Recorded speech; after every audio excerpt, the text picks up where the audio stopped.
বোটের ডাল দিয়ে খাসির মাথা রান্না করার জন্য এখানে আমি প্রথমেই হাফ কাপ তেল দিয়ে দিয়েছি। দিয়ে দেওয়ার পর এখানে হাফ কাপ পেঁয়াজ কুচি দিয়ে দিয়েছি। দিয়ে তারপরে একটু হালকা বাদামি কালার করে ভেজে নিব। এই যে হালকা বাদামি কালার করে ভাজা হয়ে গেছে, এখানে আমি খাসির মাথা দিয়ে দিয়েছি ভালো করে ধুয়ে 1 কেজির মতো। 1 কেজি খাসির মাথা দিয়ে দেওয়ার পর আমি এখানে 4টি তেজপাতা, 4টি দারচিনি, এলাচ, লবঙ্গ দিয়ে দিয়েছি। তারপরে 2 চামচ আদা বাটা, 2 চামচ রসুন বাটা, 2 চামচ হলুদের গুঁড়া, 2 চামচ মরিচের গুঁড়া, তারপরে 2 চামচ ধনে গুঁড়া, 2 চামচ জিরার গুঁড়া দিয়ে দিয়েছি।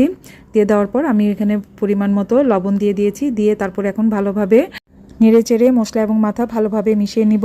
মিশিয়ে নেওয়ার পর আমি এখানে পরিমাণ মতো পানি দিয়ে দিব এবং ভালোভাবে আবার নেড়ে চেড়ে আবার সব কিছু একসাথে মিশিয়ে নিব। মিশিয়ে নিয়ে তারপর ঢাকনা দিয়ে ঢেকে দিব। মিডিয়াম আঁচে আমি কষিয়ে নিব। কষিয়ে নেওয়ার পর যখন কিছুটা কষানো হয়ে যাবে তখন আমি এখানে 4 ঘন্টা আগে বুটের ডালটা ভিজিয়ে রেখেছিলাম, সেটা এখন ভালোভাবে ধুয়ে দিয়ে দিয়েছি। দিয়ে তারপরে এখন সব একসাথে আবার মিশিয়ে নিব।